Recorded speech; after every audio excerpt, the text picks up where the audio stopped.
আসসালামু আলাইকুম প্রিয় দর্শক, মৌলানা মামুনুল হক উনি জাতীয় সংসদের সদস্য নন। ঢাকার মোহাম্মদপুর এলাকা থেকে গত নির্বাচনে তিনি প্রার্থী হয়েছিলেন।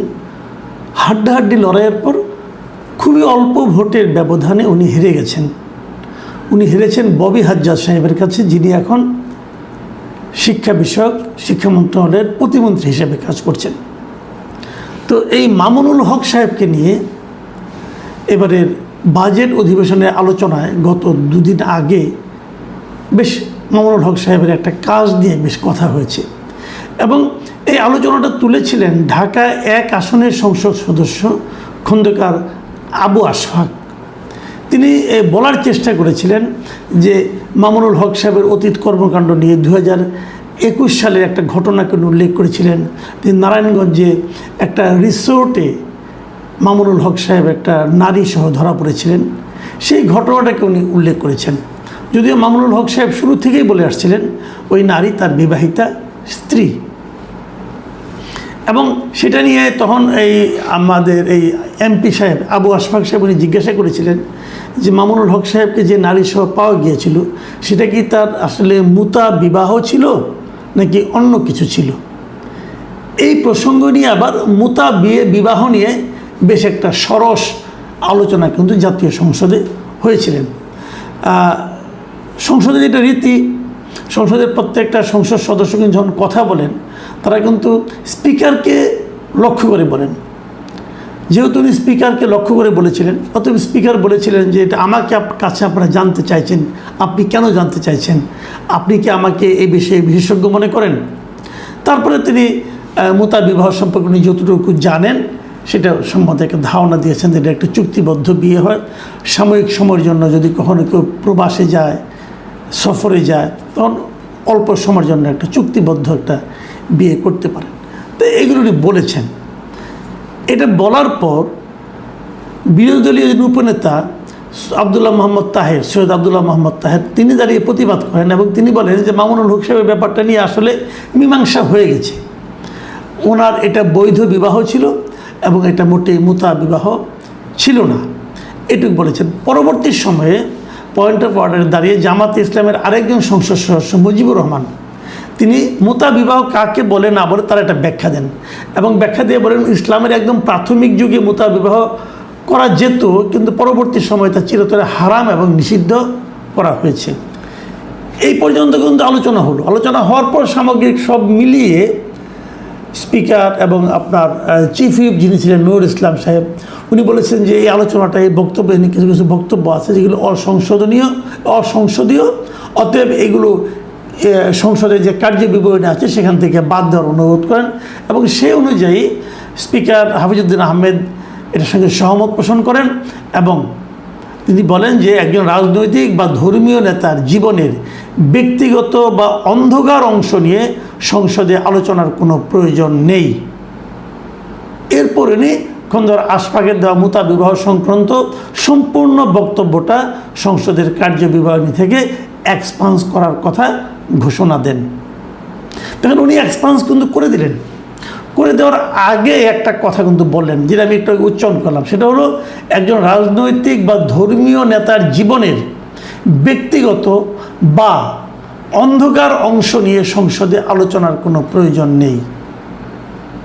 এই যে কথাটা, এই যে বাক্যটা উনি বললেন, এই বাক্যটার মাধ্যমে কিন্তু উনি আসলে বিতর্কটাকে জিয়েই রাখলেন এবং এই ঘটনাটাকে উনি মৌলানা মামুনুল হক সাহেবের জীবনের অন্ধকার অংশ হিসেবে কিন্তু অভিহিত করলেন। তো উনি করেছেন, এটা ওনার দায়িত্ব। আমরা আলোচনা কেন করছি আজকে? আমি এইটুকু হলেই কিন্তু আলোচনা করতাম তা কিন্তু নয়। আমি আলোচনা করছি এই কারণে যে আজকে যখন আমি এই রেকর্ডিংটা করছি, আজকে 20 তারিখে, আজকে সকালের দিকে মৌলানা মামুনুল হক সাহেব নিজে তার ফেসবুকে একটা বড় পোস্ট দিয়েছেন, বেশ বড়, প্রায় 2360 শব্দের মতো হবে, 60-64 শব্দ, এরকম বিশাল একটা পোস্ট উনি দিয়েছেন। সেই পোস্টে উনি ডিটেইল বর্ণনা করেছেন ওই দিন কী ঘটেছিল, তার পেছনে কী ঘটনা ছিল, অনেক কিছু উনি বলেছেন। এবং ওনার এই বিশাল বক্তব্যটা পড়ার পর আমার কাছে মনে হলো যেটা নিয়ে একটু আলোচনা করা দরকার। আমার কাছে কেন মনে হলো, এটা আলোচনা শেষ দিকে যেয়ে হয়তো আপনারা বুঝতে পারবেন। উনি যেভাবে শুরু করেছেন, ওনারা একটা শিরোনাম দিয়েছেন 501 ফ্যাসিবাদী হাসিনার ব্যর্থ প্রজেক্ট। আমি এটা দেখে আসলে পড়তে বসেছিলাম যে 501 কেন বললেন উনি। আমি 501-এর ঘটনা একটু বলে নিই। উনি ওখানে ওই যে রিসোর্টে উনি গিয়েছিলেন, নারায়ণগঞ্জের রয়্যাল রিসোর্ট, সেই রিসোর্টের 501 নম্বর কক্ষে কিন্তু উনি ওনার ওই স্ত্রীকে নিয়ে অথবা ওই নারীকে নিয়ে অবস্থান করছিলেন। মানে ওই রুম নাম্বার হিসাবে উনি এটাকে 501 ফ্যাসিবাদী হাসিনার ব্যর্থ প্রজেক্ট। আমি এই প্রসঙ্গে শেষ দিকে আসবো। আমি এর আগে ওনার লেখাটা সম্বন্ধে একটু ধারণা দিয়ে নিই। উনি এই ঘটনাটা ডিটেল বর্ণনা করেছেন যে 2021 সালের 3 এপ্রিলে উনি কীভাবে ওখানে গিয়েছিলেন। তিনি বলেছেন যে সেদিন আমি আমার স্ত্রী জান্নাতারা ঝর্ণাকে নিয়ে নারায়ণগঞ্জের রয়্যাল রিসোর্টের 501 নম্বর কক্ষে অবস্থান করছিলাম। সেখানে পুলিশের নেতৃত্বে স্থানীয় আওয়ামী সন্ত্রাসী, সাংবাদিক লীগ ও ঘাদানিকের প্রায় 100 খানেক সদস্য উপস্থিত হয়। ঘাদানিক জিনিসটা কি দেখুন, ওনার এই আত্মপক্ষ সমর্থনের মধ্যে কিন্তু এক ধরনের পলিটিক্স আছে আমি মনে করি। ঘাদানিকের প্রসঙ্গটা কেন আসলো? ঘাদানিক জিনিসটা কি আপনারা অনেকে জানেনও না। ঘাদানিকটা কি? কারণ আমি বলি, ঘাদানিকটা অনেক আগের ঘটনা।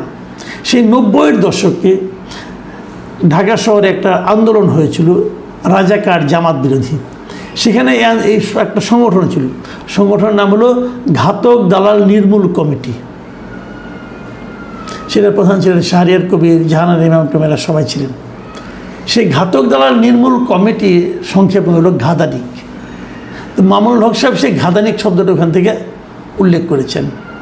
মানে তারা স্বাধীনতা বিরোধী যে চক্র ছিল তাদের ব্যাপারে ওই ঘাদানিক ছিল, মানে ঘাতক দালাল নির্মূল কমিটি, তারা খুব সক্রিয় ছিল। যাই হোক, উনি সেটাকে বললেন এবং তারপরে তিনি বললেন যে পুলিশদেরকে দেখে উনি ওনার স্ত্রীকে ওয়াশরুমের মধ্যে লুকিয়ে ফেলেন এবং তারপরে লেডি পুলিশ আসে, এসে তাকে টেনে হিঁচড়ে বের করে নিয়ে আসে এবং তারা উপর্যুপরি তাকে জিজ্ঞাসা করে আপনার সঙ্গে এই মহিলার সম্পর্ক কী, অ্যাটসেট্রা অ্যাটসেট্রা। উনি বলার চেষ্টা করেন যে উনি আমার বিবাহিতা স্ত্রী। এবং প্রশ্ন হলো যে এই বিবাহিত স্ত্রী যদি হয় তাহলে ওখানে আপনারা যখন ঢুকছেন, ঢুকার সময় আপনারা কীভাবে ঢুকছেন? ওই রিসোর্টে তো ওখানে একটা লেখার নাম লিস্ট করতে হয় যে আপনি কীভাবে ওখানে ঢুকলেন। কিন্তু ওখানে কিন্তু ওই রিসোর্টে ওই জান্নাতারা ঝর্ণা নামটা লেখা ছিল না। ওখানে লেখা ছিল ওনার যে বৈধ স্ত্রী, এর আগের থেকে যে স্ত্রী ছিল আমিনা তাইয়েবা, তার নাম লেখা ছিল। এবং এই কথাটাও কিন্তু এই মামুনুল হক সাহেব উল্লেখ করেছেন। তিনি বলেছেন, ওরা লেখাতে পড়ে শোনায় যে আমার আইডি কার্ডের বিস্তারিত পরিচয়ে স্ত্রীর নাম আছে আমিনা তাইয়েবা, আর জান্নাতারার আইডি কার্ডে তার নাম হলো শাহিদা ইসলাম এবং স্বামী হিসেবে শহীদুল ইসলামের নাম লেখা আছে, যা তখনও পরিবর্তন করেনি। তাই আমরা দুজনে কথা বলেই স্ত্রীর ঘরে আমার প্রথমার নাম লিখেছিলাম। তার মানে ওই জান্নাতারাকে নিয়ে ওইখানে ঢুকলেও ওই ইয়েতে রেজিস্টার যে বই আছে, যে খাতা আছে রিসোর্টের, সেখানে কিন্তু ওই মহিলার নাম উনি লিখেছেন, জান্নাতারা লেখেন নাই, লিখছেন আমিনা তাইয়েবা। মানে একটা মিথ্যা নাম, ভুল নাম, ওনার প্রথম স্ত্রীর নাম ওখানে উনি লিখেছেন। কাজটা ঠিক করেছেন। উনি ব্যাখ্যা করছেন যে যেহেতু এই মহিলা, এখন এই মহিলাটাকে তাও বলি, এই মহিলা হলো ওনারই এক সহকর্মী, সেই সহকর্মীর সাবেক স্ত্রী। তাদের সঙ্গে ডিভোর্স হয়ে যায় এবং ডিভোর্স হওয়ার পরে তারপর তার সঙ্গে যোগাযোগ হয়, যোগাযোগ হওয়ার পর উনি তাকে বিয়ে করেন। এখন এই বিয়ে করার ব্যাপারে উনি আবার একটা ব্যাখ্যা দিয়েছেন, খুব ইন্টারেস্টিং ব্যাখ্যা। এই ব্যাখ্যাটা যখন আমি বলবো তখন আমি দু একটা মন্তব্য করতে চাই। উনি বলছেন যে এই জান্নাতারা ছিল ইতিপূর্বে আমার ঘনিষ্ঠ সহকর্মী হাফেজ শহীদুল ইসলামের স্ত্রী এবং আব্দুর রহমান জামি ও ওবায়দুর রহমান তামিম নামে তাদের দুজন সন্তান রয়েছে। ওই মহিলার বনিবনা না হয় তারা উভয়ে স্বেচ্ছায় বিবাহ বিচ্ছেদ ঘটায়। একটার সময় জান্নাতারা স্বপরিচিত হয়ে ফোনে আমার সঙ্গে যোগাযোগ স্থাপন করে এবং আমার সহযোগিতা কামনা করে। মানে উনি না, ওই ভদ্র মহিলাই মামুনুল হক সাহেবের সঙ্গে যোগাযোগ করে তার সঙ্গে সম্পর্ক তৈরি করে। এবং তখন মামুনুল হক সাহেব কী করেছেন, আমি তাকে আমার পরিবারের কথা বলে এই মর্মে প্রস্তাব দেই যে সমতার ভিত্তিতে স্ত্রীদের যে অধিকার দেওয়ার বাধ্যবাধকতা ইসলামে রয়েছে সেটা আমি দিতে পারবো না। এতে যদি সে সম্মত থাকে তাহলে আমি তাকে আমার বিবাহ বন্ধনে আবদ্ধ করব। সে স্বেচ্ছায় প্রস্তাবে সম্মতি দিলে, জানালে আমি তাকে তার কাছ থেকে সুস্পষ্ট শব্দে বিবাহের ইজিন গ্রহণ করি এবং শরীয়তের বিধান মোতাবেক আমরা বিবাহ বন্ধনে আবদ্ধ করি। এবং উনি আবার উল্লেখ করেছেন যে ফকিহগণ কোরআন সুন্নাহ দলিলের আলোকে সাব্যস্ত করেছেন যে স্ত্রীর যে অধিকার স্বামীর উপর ওয়াজিব তা স্ত্রী স্বেচ্ছায় ত্যাগ করলে তা গ্রহণযোগ্য হবে। তার মানে সে অধিকারটা কি? যে স্ত্রীর সঙ্গে স্ত্রীর যে সম অধিকার, স্ত্রীকে তার অধিকারটা দিতে হবে, এটা কিন্তু কোরআন শরীফে আছে। আচ্ছা, যদি স্বেচ্ছায় ত্যাগ করে তাহলে হবে। আমি এই আলোচনাটা করব। দেখেন, উনি বলেছেন স্বেচ্ছায় পরিত্যাগ করেছে। আর উনি যে স্বেচ্ছায় পরিত্যাগ করেছেন এটা আমরা কী করে বুঝবো?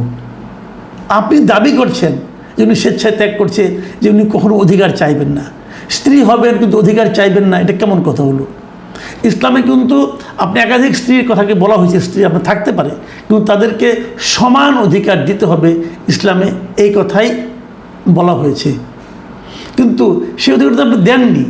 আচ্ছা আসেন এবার দেখি আমরা একটু ইসলামে আসলে কোথায় বলা হয়েছে। এটা বলা হয়েছে সূরা নিসার 3 নম্বর আয়াতে। সেখানে কি বলা হয়েছে আমি আপনাদেরকে বাংলায় পড়ে শোনাই অনুবাদটা।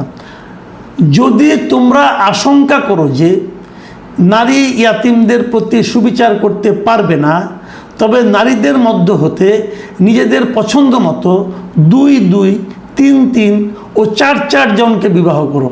মানে 2, 3 অথবা 4 জনকে তুমি বিয়ে করতে পারো। কিন্তু তোমরা যদি আশঙ্কা করো যে তোমরা সুবিচার করতে পারবে না, তাহলে একজনকে কিংবা তোমাদের অধীনস্থ দাসীকে, এটাই হবে অবিচার না করার কাছাকাছি। মধ্যে কথা হলো যে আপনাকে সুবিচার করতে হবে, মানে প্রত্যেকটা স্ত্রীর প্রতি আপনার সুবিচার করতে হবে। যদি সুবিচার আপনি করতে না পারেন তাহলে আপনি 2টা অথবা 3টা অথবা 4টা বিয়ে করতে পারবেন না। তাহলে আপনি এক বিয়ে নিয়ে আপনাকে সন্তুষ্ট থাকতে হবে।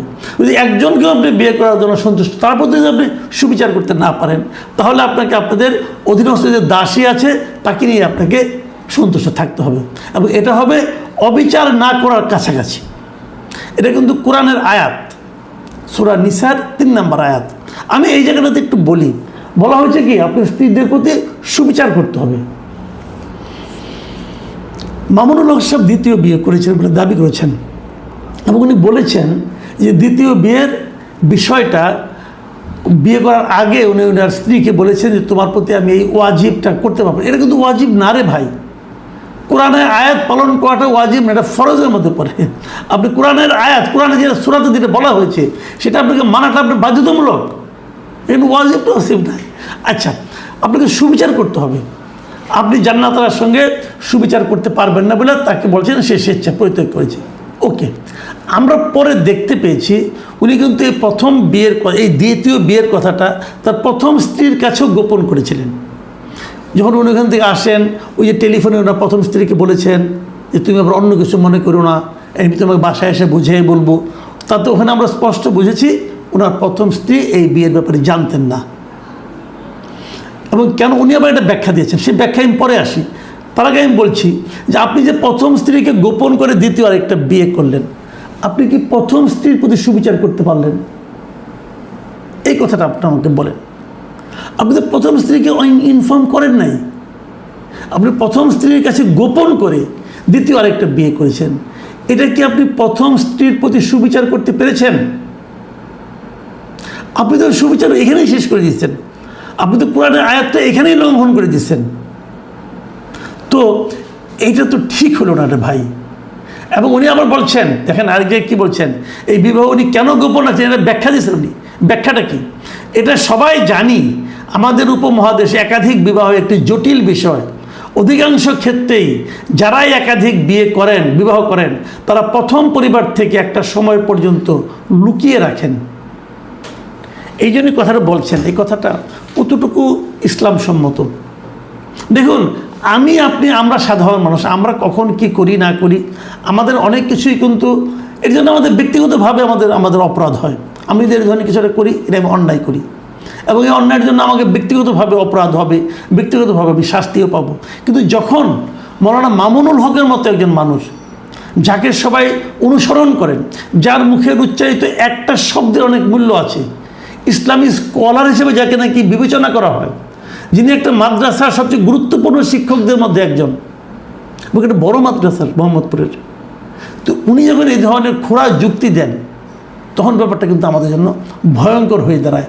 উনি বলছেন যে এই উপমহাদেশকে জটিল বিষয় অধিকাংশ ক্ষেত্রে লুকায় রাখে, এটা কোনো কথা? মানে ইসলামকে ওনার যে পদ্ধতি লুকিয়ে রাখা, এটা কি ইসলাম সমর্থন করে? উনি বলছেন যে পরিবার মানতে চায় না, এই জন্য লুকিয়ে রাখে। আচ্ছা, আপনি আমাকে বলেন, পরিবার কেন মানবে না? আপনার পরিবার কিন্তু আপনি ইসলামী শিক্ষা দিয়েছেন, আপনি নিজে একজন ইসলামী স্কলার, তো আপনার পরিবার কি ইসলাম মানবে না? আপনি কি আপনার পরিবারকে প্রতিনিয়ত ইসলামের শিক্ষাগুলি দেন না? দেন তো। তো আপনার সন্তান, আপনার কন্যা, আপনার পুত্র, আপনার স্ত্রী, তাদের সবাই জানেন ইসলামে কী আছে, এবং সেই ইসলামের শিক্ষাগুলি আপনি তো প্রচার করছেন, আপনি তো আপনার স্টুডেন্টদেরকে শিক্ষা দিচ্ছেন। আপনি কি আপনার স্ত্রী, পুত্র, কন্যাকে শিক্ষা দিতে পারেন নাই? তাহলে তারা মানবে না কেন? তারা কি ইসলাম মানবে না? তাদের ব্যক্তিগত যদি দুঃখ কষ্ট থাকে, সেটা কি তার ধর্মকে হচ্ছে বেশি? আপনি গেলে এই কথাটা বলেন।